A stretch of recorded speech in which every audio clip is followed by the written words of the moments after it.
I was treated by my family like a living ATM, constantly carrying the financial burden for them, until I quietly removed myself as CO signer on their mortgage and watched their perfect life implode instantly. I, 34, male, have spent my adult life as my family's invisible safety net, the reliable guy who never asks for anything but always gets called when bills need paying or crises need fixing. My family, parents Robert and Linda, early 60s, and golden child sister Stephanie, 37. Growing up middle class in Ohio, the favoritism was crystal clear from day one. Stephanie made cheerleading front page family news. I won the state science fair twice. That's nice, honey. Immediate pivot to whatever boy Stephanie was dating, the pattern solidified in high school. Stephanie got a Honda Civic Dad lovingly restored for her 16th birthday. My 16th? A lecture about responsibility and a Goodwill bike. Her graduation party had 150 people and catering. Mine was pizza with family, and Mom spent it on the phone with Stephanie about her college roommate drama. College was where things went nuclear. Stephanie needed the full college experience at an expensive private school. Cue the second mortgage. I went to state school on academic scholarships, worked 2 jobs, graduated debt-free with a computer science degree. Stephanie graduated with communications and $80,000 in loans that mysteriously became family debt because we all benefited from her education. Still trying to decode that logic. Post-college, I landed a tech job in Columbus, lived cheap, saved everything. Stephanie bounced between jobs, always seeking something more fulfilling or escaping toxic work environments.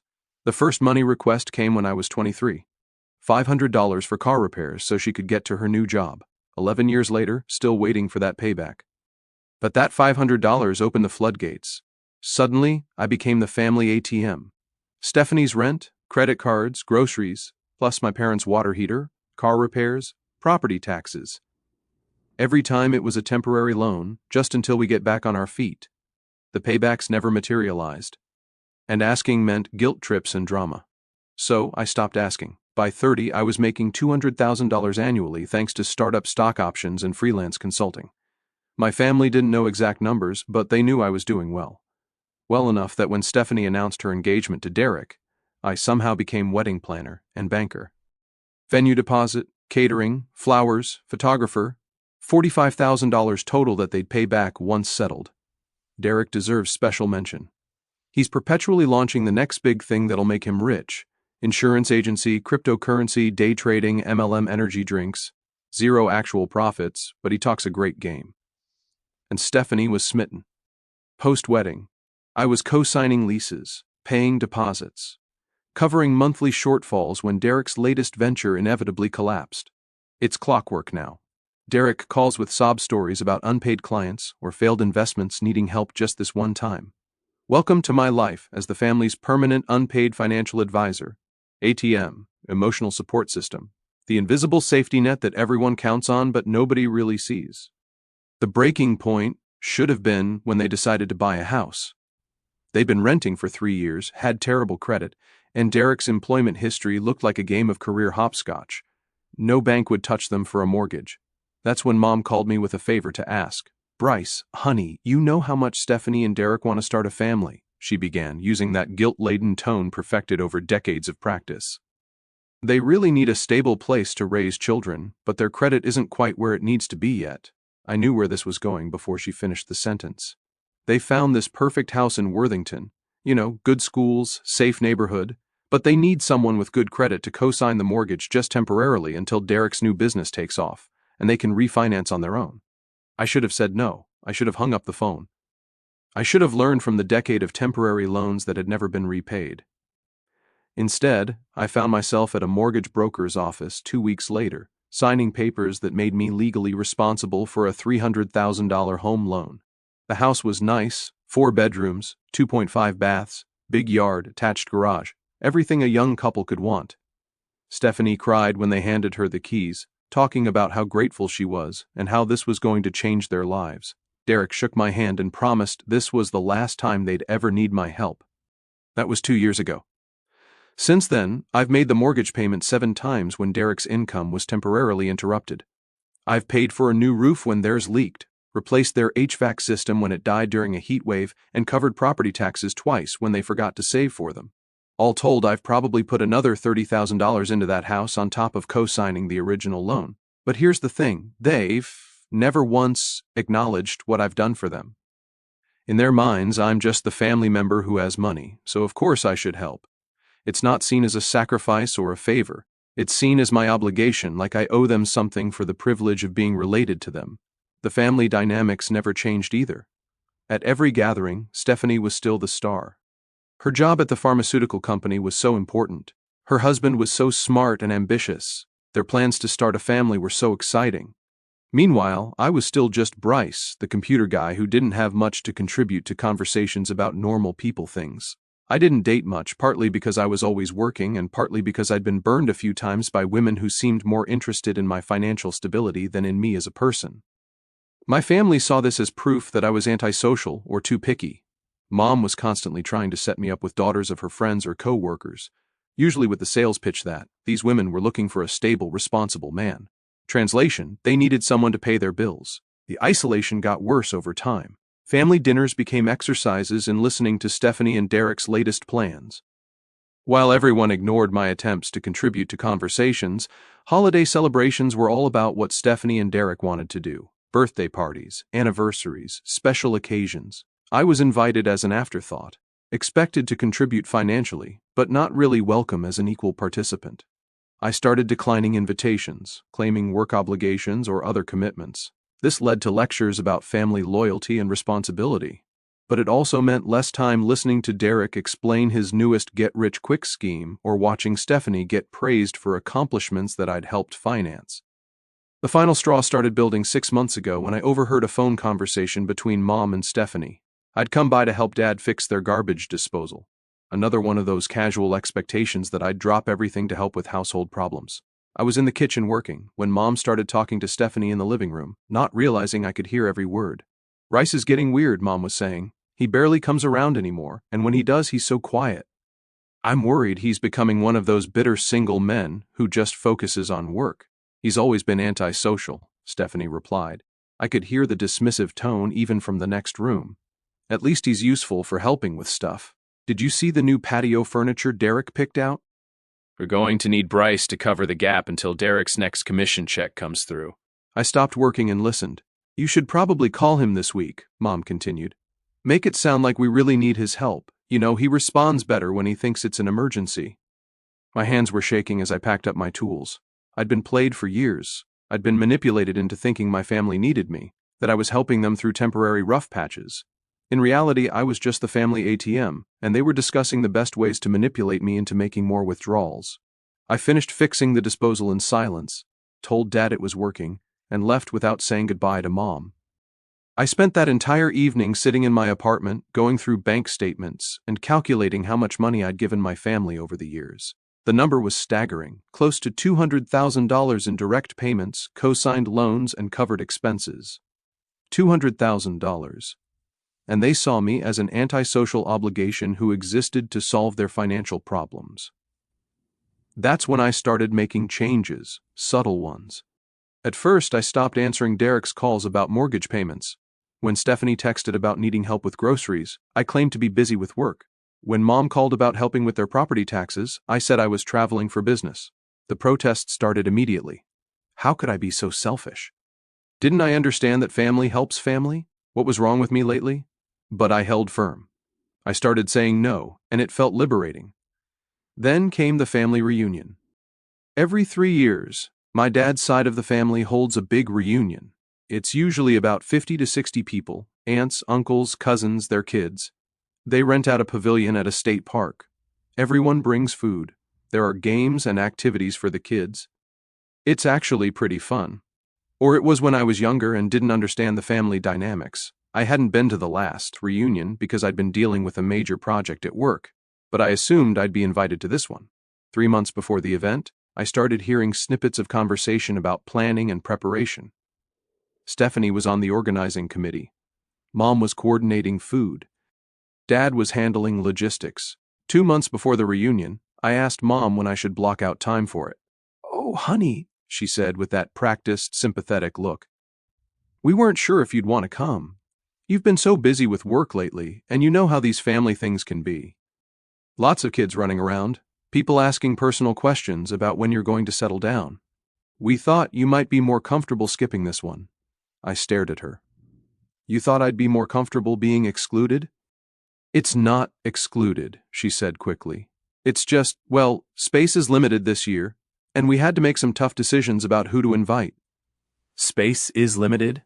It's a public pavilion. Well, yes, but there are cost considerations too. Food, activities, decorations. Everyone who comes has to contribute, and we know money's been tight for you lately. Money's been tight for me, the person who'd been subsidizing their lifestyle for over a decade. I almost laughed. How much is the contribution? I asked. It's $75 per person, she said, not meeting my eyes. Plus whatever you bring for the potluck. $75. I'd probably spent more than that on lunch that week, and they were concerned I couldn't afford to contribute to a family reunion. Who made the decision about who to invite? I asked. The organizing committee, she said. Stephanie, your Aunt Carol, Uncle Mike, and me. We tried to balance family participation with practical considerations. And the practical consideration was that I couldn't afford $75. She shifted uncomfortably. Bryce, that's not... It's just that you haven't seemed interested in family events lately. You thought wrong, I said. I'm interested. I'd like to come. Well, I'll have to check with the committee, she said. Maybe we can figure something out. Maybe they could figure out how to include their own son and brother in a family reunion. That night, I called Stephanie directly. Mom says there might not be room for me at the reunion, I said without preamble. Oh, Bryce. She sighed like I was being difficult. Never come to family stuff anymore. We didn't think you'd want to come to this either, but you didn't ask. Come on, be honest. Would you have come? You hate those things. All those kids running around. Uncle Mike asking about your love life. The cousins talking about their jobs and mortgages. It's not really your scene. It's a family reunion, Stephanie. My scene is being part of the family. She laughed. Not a mean laugh, but the kind of dismissive chuckle you give to a child who said something naive. Bryce, you barely tolerate spending 2 hours at Christmas dinner. 3 days of camping with the whole extended family? Please, you'd be miserable, and you'd make everyone else miserable too. So, you decided for me. We made a practical decision. Space is limited.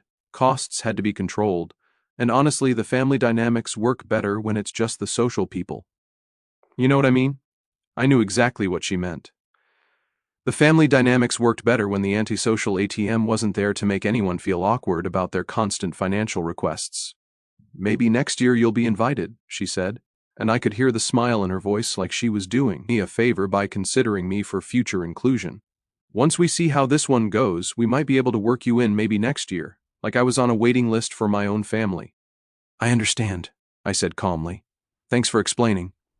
After I hung up, I sat in my apartment for a long time thinking about that conversation, thinking about the mortgage payments, the wedding costs, the countless emergencies I'd funded, thinking about being described as someone who made family dynamics worse by existing. Then I started thinking about that mortgage I'd co-signed, the one that made me legally responsible for their housing costs, the one that showed up on my credit report as a major debt obligation, the one that had prevented me from buying my own house because my debt-to-income ratio was too high with their mortgage factored in. I pulled out my copy of the mortgage documents and read through them carefully. The loan was structured so that Stephanie and Derek were the primary borrowers, but I was equally liable for the full amount. If they defaulted, the bank could come after me for the entire balance. More importantly, I had the right to remove myself as CO signer if I provided 30 days written notice, and the primary borrowers could qualify for the loan on their own. They couldn't qualify on their own. That's why they needed me in the first place. And their financial situation had only gotten worse since then. Derek's latest business venture, some kind of online marketing consulting firm, was bringing in maybe $1,500 a month on a good month. Stephanie made decent money at her pharmaceutical job, but not enough to carry a $300,000 mortgage and their lifestyle expenses. Without my co-signature, they'd have maybe 30 days to either refinance the loan or sell the house. Given their credit and income situation, refinancing was impossible. They'd have to sell, probably, at a loss since they'd only lived there 2 years and had barely made a dent in the principal. I spent the next week researching the legal implications and talking to a lawyer about the process. Everything was straightforward. I could remove myself from the loan with proper notice, and there was nothing Stephanie or Derek could do to stop me. The only question was timing. The family reunion was scheduled for the second weekend in August. I decided to send the CO to sign a removal notice on August 1st, right in the middle of their reunion planning activities. It seemed poetic somehow. They could discuss my exclusion from the family while dealing with the consequences of that exclusion. The letter was simple and professional. Dear Stephanie and Derek, this letter serves as my formal 30-day notice of intent to remove myself as co-signer on your mortgage loan number with First National Bank. As per the terms of the original loan agreement, this removal will be effective September 1st, 2023. You will need to contact First National Bank immediately to discuss your options for refinancing the loan without a CO signer or making arrangements for loan payoff. Please confirm receipt of this notice. Sincerely, Bryce. I sent copies to them, to the bank, and kept one for my records. Then I waited. The phone call started 3 hours later. Bryce, what the hell is this? Derek's voice was tight with panic. We just got your letter. You can't just remove yourself from the mortgage. We have a contract. The contract allows for CO signer removal with proper notice, I said calmly. I've provided proper notice. But why? What's this about? If this is about money, we can work something out. The marketing business is really starting to take off. And Stephanie's up for a promotion. We'll be able to make all the payments ourselves soon. When? Well, it's hard to say exactly, but probably within the next few months. Maybe by Christmas? Definitely by next summer. Derek, you've been telling me your business was about to take off for 2 years. In that time, I've made 7 mortgage payments for you, plus covered property taxes twice, and paid for a new roof and HVAC system. I'm done. Bryce, please. This is our home. We can't just lose our house because you're having some kind of midlife crisis. I'm not having a midlife crisis. I'm setting boundaries. But boundaries. We're family. Family that doesn't invite me to family reunions. There was silence on the other end. That's what this is about. The reunion, Bryce, that was just a space issue. We can still work something out if you really want to come. I don't want to come, Derek. I want you to understand that actions have consequences. You can't treat someone like they don't matter, and then expect them to keep funding your lifestyle. We never said you don't matter. You're being ridiculous. Look, forget about the reunion. That was Stephanie's decision anyway. I'll talk to her. We'll figure it out. Just don't pull the CO signer thing. Please. The notice has been sent. You have 30 days to refinance or sell. I hung up. Stephanie called 20 minutes later, alternating between tears and anger. Bryce, you can't do this. This is our home. Derek's business is just starting to work, and I'm pregnant. That stopped me cold. You're pregnant? 8 weeks. We were going to announce it at the reunion. She was crying now, real tears. We've been trying for 2 years and it finally happened. You can't take our house away from us when we're about to have a baby. I felt a stab of guilt but pushed it aside. Congratulations on the pregnancy, Stephanie. But that doesn't change the situation. You have 30 days to figure out your housing situation. Bryce, please, I'm begging you. The reunion thing was stupid. I admit it. We should have invited you. We can fix that. But don't punish our unborn child because you're mad at us. I'm not punishing your child. I'm removing myself from a financial obligation that I should never have taken on in the first place. But where are we supposed to go? Can't afford rent on a place big enough for a family, and our credit is still bad. We'll end up in some terrible apartment in a bad neighborhood. You'll figure it out. You always do. How can you be so cold? This is your nephew or niece we're talking about. It's also my financial future. I've been carrying your expenses for over a decade, Stephanie. I've given up opportunities, delayed buying my own home, put my life on hold to fund yours. I'm done. She hung up on me. My parents called that evening, both of them on the line, voices carefully controlled. Bryce, Dad began. Stephanie told us about the letter. This seems pretty extreme, don't you think? Not really. I'm removing myself from a financial obligation. That's pretty normal, son. We raised you to be better than this, Mom said, her voice thick with disappointment. Family doesn't abandon family when things get tough.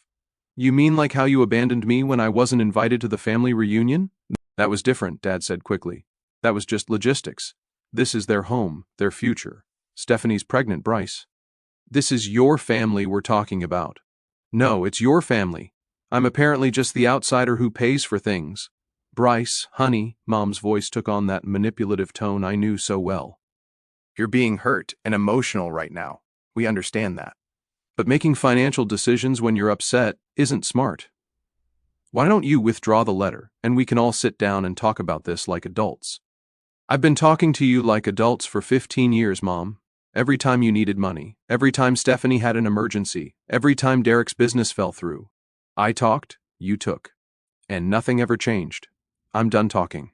So, you're going to make your pregnant sister homeless out of spite? Dad's voice was getting harder now.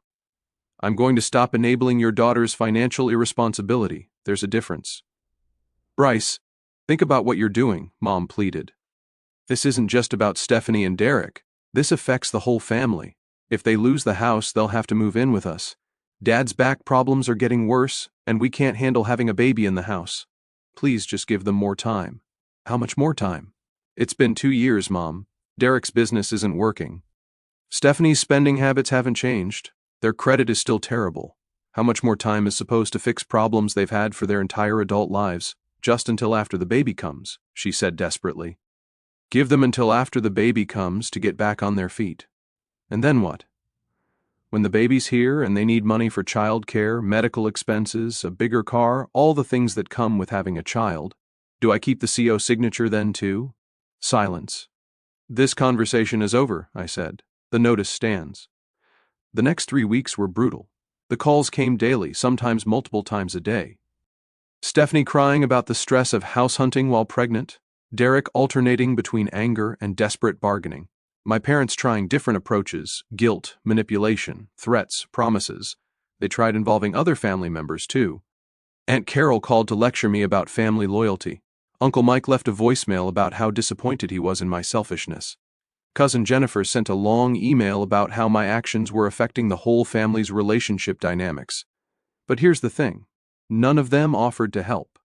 None of them volunteered to co-sign a new loan or provide financial assistance to Stephanie and Derek. They were all very concerned about my moral obligations, but none of them seemed willing to take on any obligations themselves. The reunion happened without me, of course. I saw the pictures on Facebook. Everyone looking happy and relaxed, kids playing games, adults sitting around talking. Stephanie was there showing off her tiny baby bump, accepting congratulations and sympathy for her housing situation. I wondered if anyone asked where I was. I wondered if they discussed my removal from the mortgage during their family bonding time. I wondered if any of them felt even a little bit guilty about excluding me and then expecting me to keep funding their lives. Probably not. On August 25th, with 6 days left before my CO signer removal became effective, Derek called with what he clearly thought was a brilliant solution. Bryce, I talked to a guy who knows about real estate, and he says we can probably get a private mortgage from an investor. The interest rate would be higher, but we could qualify without a CO signer. That sounds like a great solution, I said. The thing is, we need $15,000 up front for the loan fees and closing costs. I know that sounds like a lot, but it would solve everything. We could pay you back over the next year, and then you'd be completely off the hook for the house. I actually laughed out loud. Derek, you want me to give you $15,000 so you can get a loan to replace the loan I'm co-signed on? It's not giving, it's lending. And it's a solution that works for everyone. You get out of the mortgage obligation, we keep the house. Everybody wins. Everybody except me, who'd be out another $15,000 that you'd never pay back. We would pay it back. This is different. How is it different? Because it would be a smaller amount, and my business is really picking up now and Stephanie's promotion came through. We'd have the cash flow to handle it. Derek, if your cash flow had improved, you'd be able to make your mortgage payments without me covering them. Those were special circumstances. The business has seasonal fluctuations, and the answer is no. Bryce, please. Stephanie's stress levels are through the roof. The doctor says too much stress could affect the pregnancy. Do you really want to be responsible if something happens to your nephew? I'm not responsible for Stephanie's stress levels, Derek. You are. You're the one who's failed to provide stable housing for your pregnant wife. How can you say that? I've been busting my ass trying to build something. Just because it's taken longer than expected doesn't mean... It means you're not reliable, Derek. It means you make promises you can't keep and commitments you can't honor. It means I'm done trusting you with my financial security. He hung up on me. September 1st came and went quietly. I received a confirmation letter from the bank acknowledging my removal as CO signer. The mortgage was now solely Stephanie and Derek's responsibility. They stopped calling me after that. The family pressure continued for another week or two, but eventually that faded too. I think they realized I wasn't going to change my mind and there was no point in continuing to waste energy on trying to manipulate me. I heard through mutual acquaintances that they were looking at smaller rental houses trying to find something they could afford on their own. Stephanie had to give up some of the lifestyle elements she'd gotten used to. The nice neighborhood, the big yard, the attached garage. Reality was setting in. In October, I got a text from Mom. Stephanie and Derek found a rental, 3-bedroom house in Whitehall. Not the nicest area, but it's affordable and close to Stephanie's work. Baby is due in March. I didn't respond, but I was relieved they'd found something. Despite everything, I didn't actually want them to be homeless. In November, I bought my own house. With my improved debt-to-income ratio, I was able to get approved for a mortgage on a beautiful 4-bedroom colonial in Upper Arlington. Nothing extravagant but nice, good neighborhood, great schools for the future, big backyard, 2-car garage, everything I'd wanted but couldn't have while carrying Stephanie's mortgage. I posted a few pictures on social media after I moved in, just casual shots of my new home office and the backyard. The response was interesting, lots of congratulations from work colleagues and friends, but complete silence from my family. At Christmas, I received a generic holiday card from my parents with a brief handwritten note. Hope you're well. Love, Mom and Dad. No invitation to Christmas dinner. No attempt to reconcile. Just acknowledgement that I existed. Stephanie didn't send anything. I spent Christmas Day volunteering at a homeless shelter, serving meals and helping organize donations. It felt better than any family gathering I could remember. Being around people who were genuinely grateful for help, who understood what it meant to struggle, who didn't take generosity for granted. In February, Mom called to tell me Stephanie had had the baby, a healthy boy they named Tyler. She sent me a picture via text, and I'll admit, it hit me harder than I expected. He was tiny and perfect. And for a moment, I felt a pang of regret about not being part of his life. But then I remembered all the years of being treated like a walking ATM, all the times my own needs and feelings had been dismissed. All the casual cruelty of being excluded from my own family while still being expected to fund their lifestyle. I sent back a brief congratulations and deleted the picture. 3 months later in May, Derek called me for the first time since September. His voice was different, humbler, more defeated. Bryce, I know we haven't talked in a while and I know you probably don't want to hear from me, but I need to ask you something. I didn't say anything. The baby's been having some health issues, nothing life-threatening but expensive. Stephanie's on maternity leave, so money is really tight. We're behind on rent, and our landlord is starting to make noise about eviction. Still nothing from me. I'm not asking for a handout, he continued quickly. I know those days are over, but I was wondering, do you know anyone in real estate who might be hiring? I'm thinking about getting out of the consulting business, maybe getting a real job with steady income. I'd take anything, assistant, paperwork, whatever. I just need something reliable. This was the first time in 15 years that Derek had asked me for help finding work, instead of asking for money. I might know someone, I said finally. Send me your resume and I'll see what I can do. Really, Bryce? Thank you. I mean it. This could really turn things around for us. I did know someone, a colleague who'd started a property management company and was looking for someone to handle tenant relations and maintenance coordination. It wasn't glamorous work, but it was steady and the pay was decent. Derek got the job. 3 weeks later, he called to thank me again and let me know he was doing well, that having a regular paycheck was helping them get caught up on expenses. I should have done this years ago, he admitted. All that time chasing big dreams when I should have been focusing on taking care of my family. I get it now. I hoped he did. 6 months later, Derek called again. This time, his voice had a confidence I'd never heard before. Bryce, I wanted to thank you, he said, and I wanted to apologize for everything. The way we treated you, the money stuff, all of it. I've been doing some thinking, and I realized how unfair we were to you. Okay, I said, not sure where this was going. The thing is, having a real job, having to actually show up and be responsible every day, it's made me understand some things about myself, about how I was living before. I was basically a child letting other people, you, handle the adult responsibilities while I played around with fantasy businesses. Derek, let me finish, please. I know I can't pay you back for everything. We calculated it out, and it's close to $200,000 over the years. That's insane. Bryce, I can't believe we took that much from you.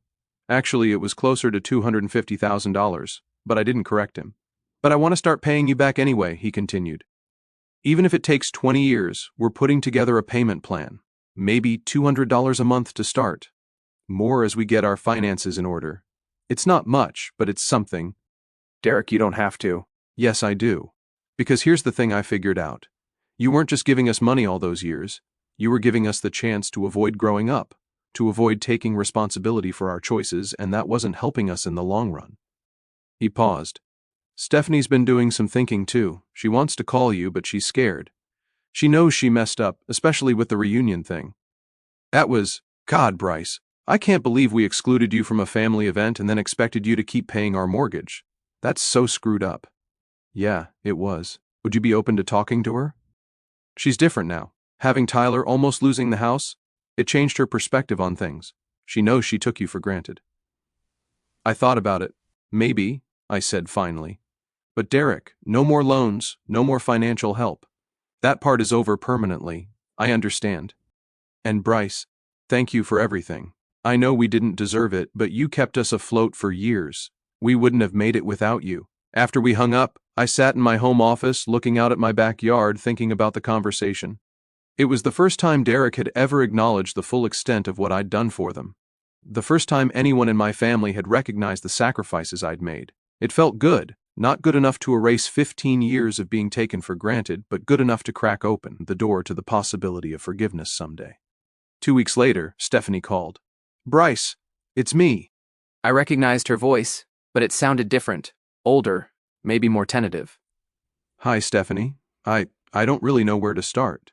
Derek said you two talked and he told me what he said about paying you back and everything. I wanted to call and say, well, a lot of things. She took a breath. First, I'm sorry for all of it. Taking your money, for taking you for granted, for treating you like you didn't matter, for the reunion thing especially. That was cruel. And I knew it was cruel when we decided it, but I told myself it was practical, that you wouldn't want to come anyway. Why didn't you want me there, Stephanie? Honestly, because you made me feel guilty. Every time I saw you, I was reminded of how much you'd done for us, and how little we'd done for you. It was easier to exclude you than to face that reality. At least she was being honest. And I was jealous, she continued. Here you were, always having your life together, always being responsible, always being successful, and I was the older sister who couldn't keep a job, couldn't manage money, couldn't even afford to live without my little brother's help. It was embarrassing. So, you decided the solution was to treat me worse. I decided the solution was to pretend it wasn't happening, to pretend we were equals, that you helping us was just normal family stuff and not something extraordinary. It was easier than admitting I was the screw-up. We talked for almost an hour. She told me about Tyler, about how being a mother had forced her to think about responsibility and priorities in ways she never had before. She talked about the stress of almost losing their housing, about Derek's transformation since getting a real job, about the budget they were living on now, and how different their lives looked. I want you to meet Tyler, she said toward the end of the conversation. When you're ready. No pressure and no agenda. Just, he's your nephew, and I think he should know his uncle, but only if you want to. I'd like that, I said, and meant it. And Bryce, Derek told you about the payment plan, right? We know it's not nearly enough and it'll take forever. But we want to start somewhere. You don't have to do that, Stephanie. Yes, we do. Because Derek was right. You weren't just giving us money. You were enabling us to avoid growing up, and that needed to stop for our sake as much as yours.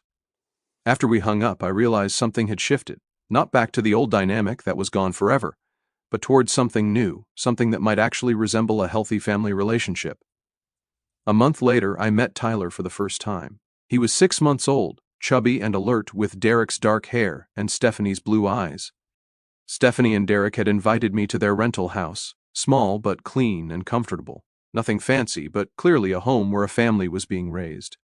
We had dinner together, and for the first time in years, I felt like I was actually part of a family gathering instead of being an outsider who happened to share DNA with these people. Stephanie asked about my work and seemed genuinely interested in my answers. Derek talked about his job, about learning to enjoy the stability of regular employment. They showed me Tyler's room, told me about his sleep schedule and feeding routine, included me in the mundane details that make up family life. When I left that night, Stephanie hugged me goodbye. Thank you for giving us another chance, she said. Thank you for becoming people worth giving a chance to, I replied. That was 8 months ago. Derek has been making his $200 monthly payments religiously. I've only received 2 so far, but they've both been on time and accompanied by brief notes updating me on their family's progress. Stephanie and I text occasionally now, usually sharing pictures of Tyler or updates on family news. She asks about my life too and seems to actually listen to the answers. My parents called on my 35th birthday last month. The first time they'd acknowledged my birthday in 3 years. Conversation was awkward but civil, and Mom asked if I'd like to come to Christmas dinner this year. What about Stephanie and Derek, I asked. They'll be there too if you're comfortable with that. I am. So this will be the first Christmas in 4 years that I'll spend with my family. I'm cautiously optimistic that it'll be different this time, that I'll be welcomed as a family member rather than tolerated as an obligation. But if it's not, that's okay too. I've learned to be happy without their approval, to build a life based on my own values instead of their expectations.